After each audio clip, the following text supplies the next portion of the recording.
बिहार के राज्यपाल श्रीमान केशरीनाथ त्रिपाठी जी, राज्य के मुख्यमंत्री श्रीमान नीतीश कुमार जी,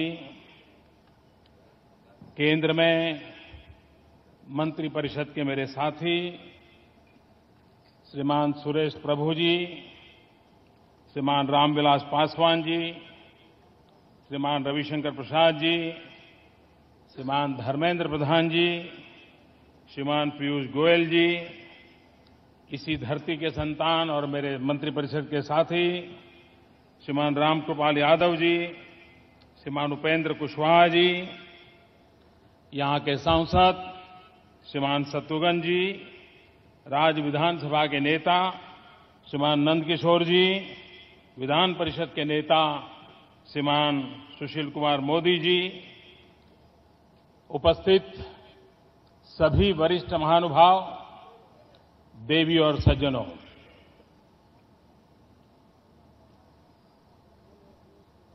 आज यहां अनेक शिलान्यास के और उद्घाटन के कार्यक्रम हुए।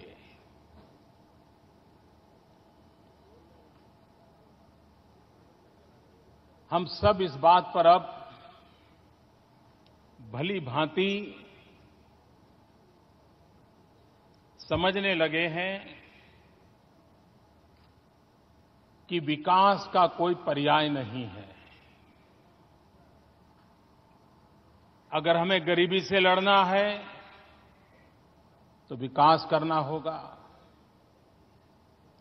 हमें बेरोजगारी से लड़ना है तो विकास करना होगा, हमें अशिक्षा से लड़ना है तो विकास करना होगा, हमें आरोग्य की सुविधाएं मुहैया करनी होगी, हमें विकास करना होगा। सब दुखों की अगर कोई एक दवाई है, वो दवाई है विकास।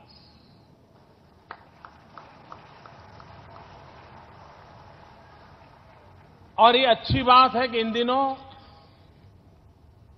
राज्यों के बीच भी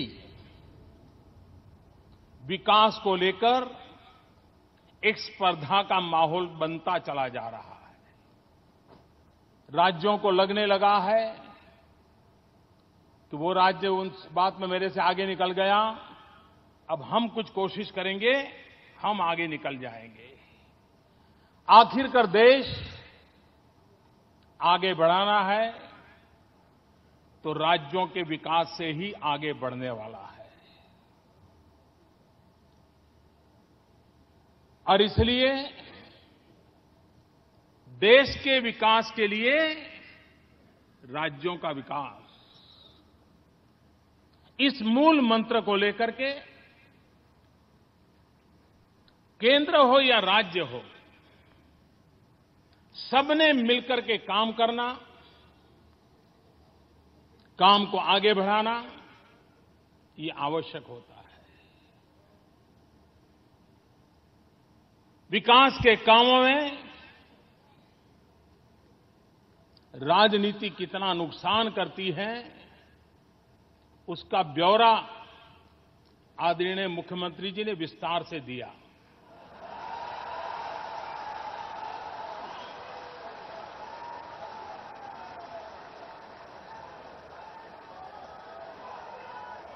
अटल जी के समय में जो काम 6 महीने मिलते तो पूरा हो जाता, उसको पूरा होते होते आज 2015 आ गई। और मैं नीतीश जी की बात से सहमत हूं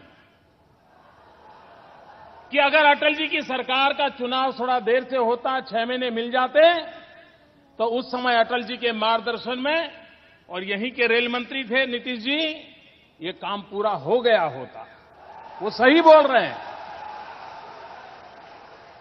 लेकिन बाद में सरकार बदल गई और रेल मंत्री यहां से ऐसे आए कि काम को रोक दिया गया और हमारे आने के बाद उसको चालू किया गया।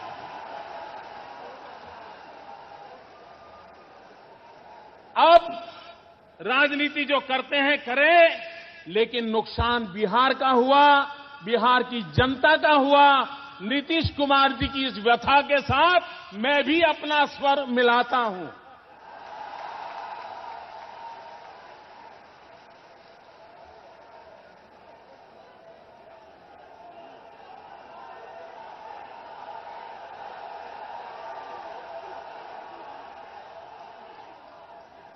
लेकिन मैं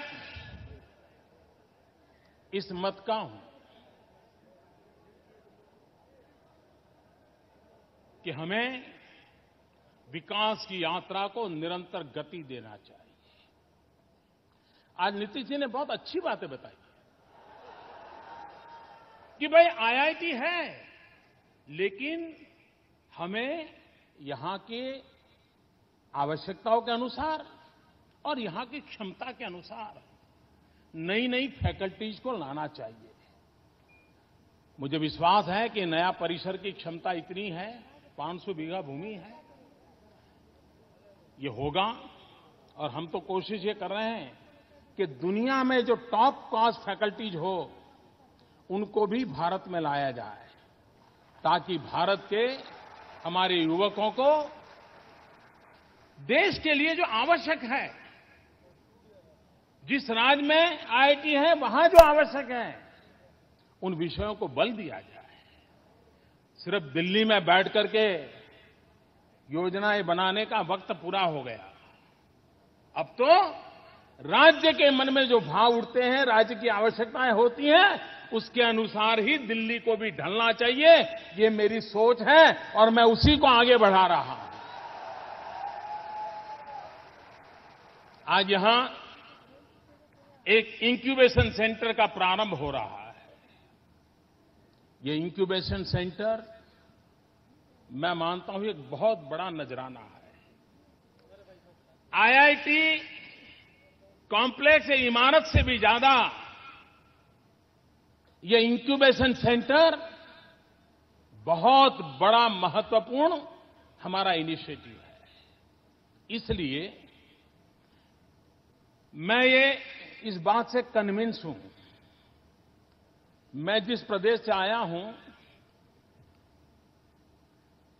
लोगों ने परिश्रम किया होगा, परमात्मा की कृपा की होगी, लक्ष्मी ने वहां जाना पसंद किया होगा, लेकिन ये भूमि है जहां सरस्वती वास करती है।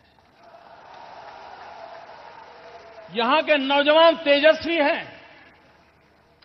और मैं मानता हूं यहां की जो तेजस्विता है वो पूरे हिंदुस्तान को तेजस्वी बना सके, ऐसी तेजस्विता इस धरती पर है।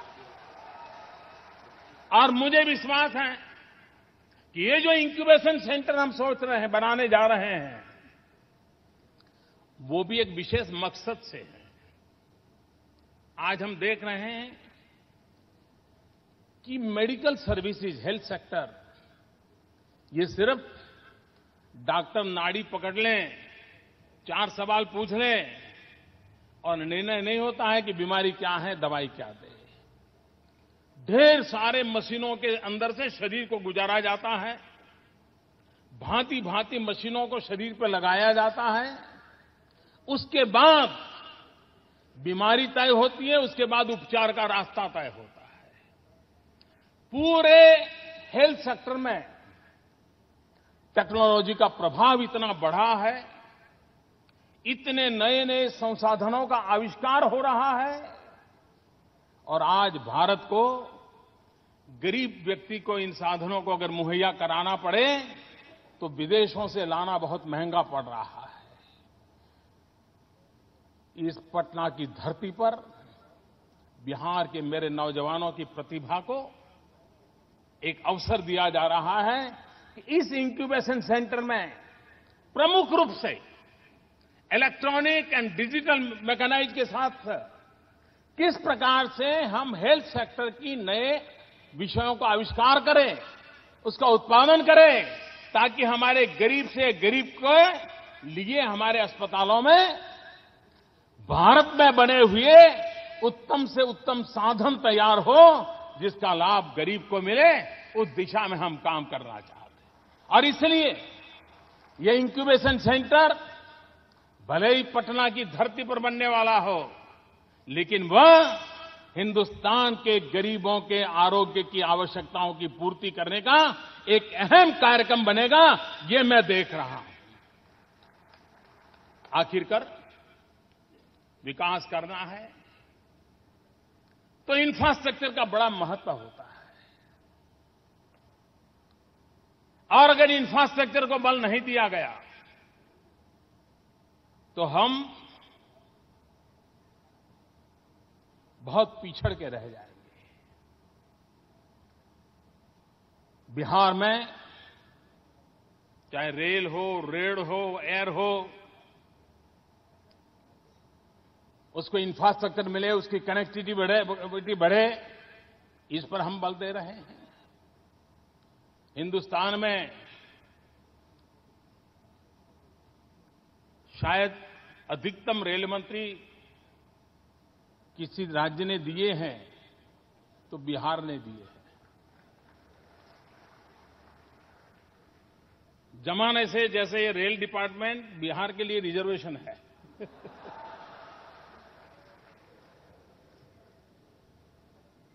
रेल मंत्री तो मिले हैं, रेल देने का काम मैंने दिमाग में भरा पड़ा है, और मैं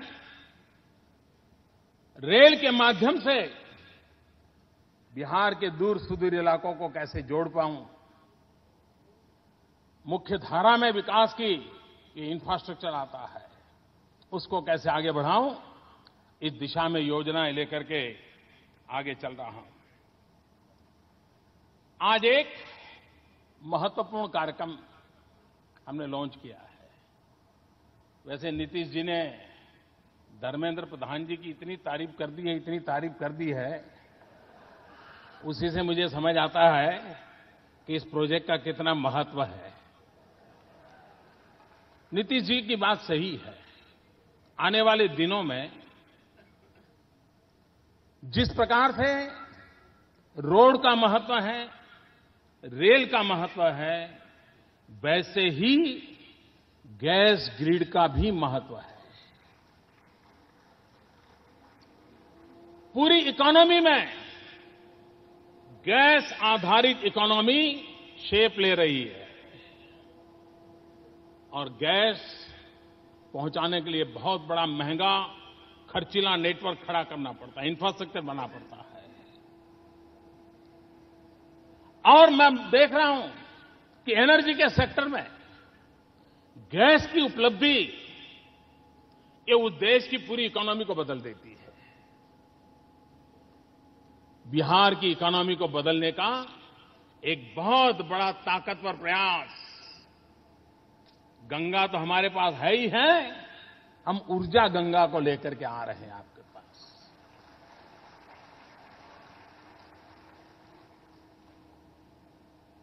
गैस पाइपलाइन बिछाएंगे सैकड़ों किलोमीटर, और पटना में पाइपलाइन से घर घर गैस कैसे पहुंचे। जैसे हमारे घर में गृहिणी किचन में टैप चालू करते ही पानी आता है, वैसे ही टैप चालू करते ही गैस आ जाए, इसके लिए ये योजना है। और हर परिवार को ये पहुंचे। सैकड़ों किलोमीटर दूर से पाइपलाइन से गैस आएगी, बड़ा महंगा कारोबार है, लेकिन एक बार अगर वो लग गया तो सालों साल तक यहां के जीवन को भी लाभ होगा, और यहां के क्वालिटी ऑफ लाइफ में भी बहुत बड़ा फायदा होगा, इकोनॉमी में भी फायदा होगा। और जैसा नीतीश जी ने कहा कि बिजली का पैसा तक माफ कर दिया फर्टिलाइजर कारखाने का। और उस समय हमारे सुशील जी आया करते थे कि साहब ये हमारे से 300 करोड़ क्यों ले रहे हो, लेकिन फिर भी बिहार ने तकलीफ झेल करके भी इस काम को किया। वित्त मंत्री थे हमारे सुशील जी, कठिनाई होने के बावजूद भी किया। ये करने के बावजूद भी 10 साल बीत गए साहब, फर्टिलाइजर कारखाना चालू करने की किसी को याद नहीं आई। क्या गुनाह है बिहार का? बिहार के गरीब की जेब से पैसा निकाल करके यहां की सरकार ने तकलीफ होने के बावजूद ही दिया, लेकिन उसको रोक दिया गया। हमने तय किया है कि बिहार का ये हक है और ये फर्टिलाइजर का कारखाना चालू होगा और यहां के किसानों को सस्ता फर्टिलाइजर मिले, ये काम हम करेंगे। बिहार जनता का या बिहार सरकार का कोई दोष नहीं था। बिहार की सरकार आगे आई थी, लेकिन काम रोक दिया गया। लेकिन भाइयों बहनों, मैं आपको विश्वास दिलाता हूं, ये काम भी पूरा होगा और नौजवानों को रोजगार भी मिलेगा और किसान को सस्ते में फर्टिलाइजर भी पहुंचेगा। इसका पूरा प्रबंध करके हम आगे बढ़ेंगे। भाइयों बहनों, विकास की इस अवधारणा में हमने ये भी हमेशा निरंतर प्रयास किया है कोऑपरेटिव फेडरलिज्म का, और हमारा मत है कि राज्यों को अगर सहायता मिले, राज्यों को अगर अवसर मिले, तो देश को आगे बढ़ने की ताकत बहुत बढ़ जाएगी। और इसलिए 14th फाइनेंस कमीशन जो कि लागू हुआ है, उसके कारण बहुत बड़ा लाभ राज्यों को हो रहा है। एक राज्य को हो रहा है, एक को नहीं हो रहा है, ऐसा नहीं है। वो लाभ सभी राज्यों को हो रहा है। इसलिए कोई बिहार को कम मिला, अधिक मिला, या किसी और राज्य को कम मिला, अधिक मिला, ऐसा नहीं है, क्योंकि हमारी योजना है। आज स्थिति ऐसी है, एक जमाना था भारत के खजाने पूरा जो था राज्यों और केंद्र का, उसमें से 65-70% खजाना दिल्ली की सरकार की तिजोरी में रहता था और 30-35% सभी राज्यों की मिलाकर के तिजोरी में रहता था।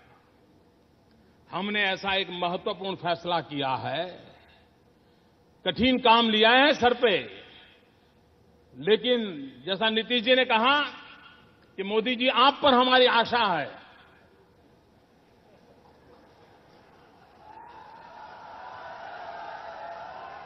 उसको पूरा करने के लिए हमने एक महत्वपूर्ण फैसला किया है, और वो 14th फाइनेंस कमीशन, जिसके कारण आने वाले दिनों में बिहार को, अगर 5 साल का फाइनेंस कमीशन का मैं देखूं, तो बिहार को 2000 से 15 से 2020 के दरमियान फाइनेंस कमीशन के द्वारा करीब 3.25 लाख करोड़ रुपया मिलने वाले हैं। 3.25 लाख करोड़ रुपया मिलने वाले हैं, जो पहले सिर्फ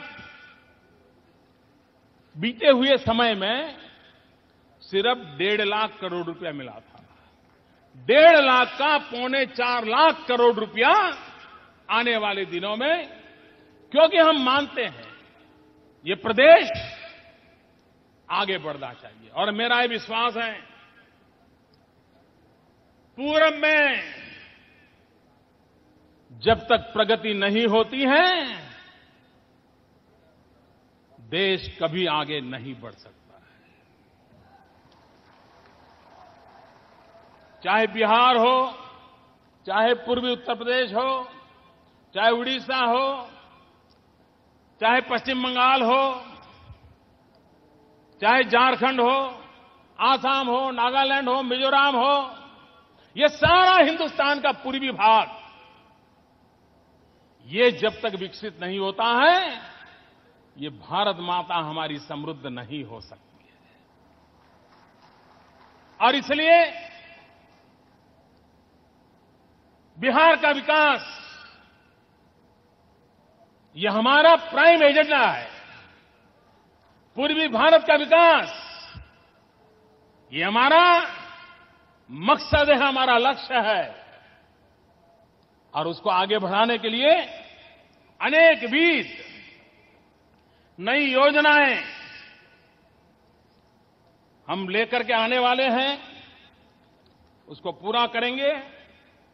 आने वाले कुछ दिनों में हमारे कुछ साथियों से मैंने कहा है कि आप जाइए, शिलान्यास कीजिए, उद्घाटन कीजिए, काम को आगे बढ़ाइए। जैसे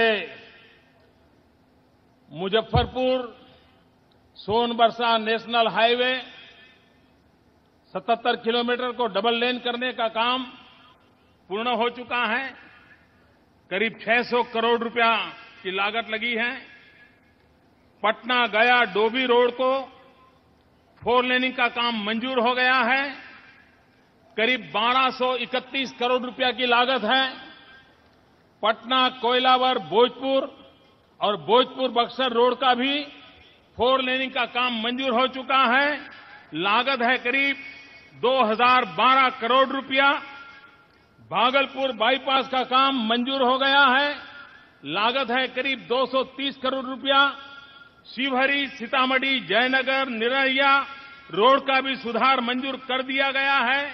लागत है करीब 701 करोड़ रुपया। फतुहा हरनौत 12 रोड का काम मंजूर कर दिया है। लागत है करीब 590 करोड़ रुपया। इन सारे नेशनल हाईवे के प्रोजेक्ट जो इस सरकार ने ऑलरेडी मंजूर कर दिए हैं, लागत होती है करीब करीब 5000 करोड़ रुपया। क्योंकि मैं जानता हूं कि बिहार को विकास की नई ऊंचाइयों पर ले जाने के लिए इन चीजों का भरपूर उपयोग होना चाहिए और हम इसको करना चाहते हैं। आपको याद होगा, पिछले लोकसभा के चुनाव में मैं यहां आया था। गांधी मैदान में बम धमाकों के बीच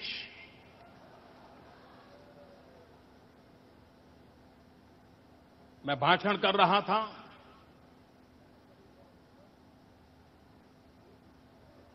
और उस समय मैंने कहा था,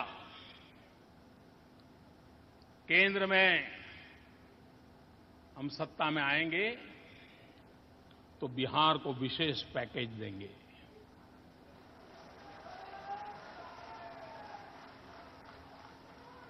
और उस समय मैंने घोषणा की थी, चुनाव के पहले मैंने घोषणा की थी। मैंने कहा था कि 50,000 करोड़ रुपयों का पैकेज बिहार को दिया जाएगा। भाइयों बहनों,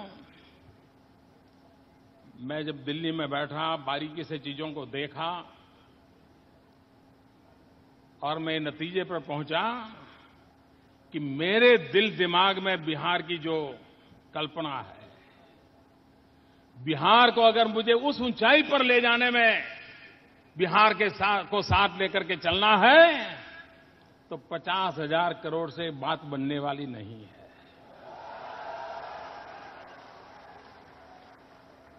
उसे और अधिक करने की आवश्यकता है। मैं आज उसकी घोषणा नहीं करूंगा, मैं सही समय पर आकर के उसकी घोषणा करूंगा।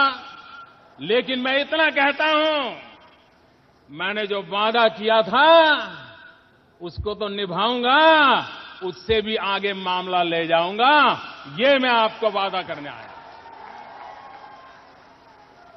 ताकि बिहार को विकास की यात्रा में कोई रुकावट नहीं आनी चाहिए और विकास की यात्रा तेज गति से आगे बढ़नी चाहिए। इसी एक अपेक्षा के साथ मुझे विश्वास है कि आज जिन योजनाओं का आरंभ हुआ है, जिन कार्यक्रमों की शुरुआत हो गई है, और भी हमारे मंत्रीगण के लोग आने वाले हैं, वो इस बात को आगे बढ़ाएंगे। आज यहां पर देश भर के कृषि वैज्ञानिकों को मैंने बुलाया है पटना की धरती पर। अब इस कार्यक्रम के बाद उनके साथ बैठने वाला हूं, क्योंकि मैं मानता हूं कि अगर हिंदुस्तान की सेकंड ग्रीन रिवॉल्यूशन की संभावना कहीं है तो हिंदुस्तान के पूर्वी इलाके में है। बिहार में है, बंगाल में है, आसाम में है, पूर्वी उत्तर प्रदेश में है। सेकंड ग्रीन रिवॉल्यूशन की संभावना इस इलाके में है और इसलिए मैंने देश भर के कृषि वैज्ञानिकों को आज पटना की धरती पर बुलाया है। वो यहां बैठ करके विचार विमर्श करने वाले हैं, जो आने वाले दिनों में यहां के कृषि क्षेत्र को एक नई ताकत देने की दिशा में प्रयास करने वाले हैं। मैं फिर एक बार बिहार सरकार का, बिहार की जनता जनार्दन का, यहां के मुख्यमंत्री जी का स्वागत सम्मान के लिए हृदय से बहुत बहुत अभिनंदन करता हूं। बहुत बहुत धन्यवाद।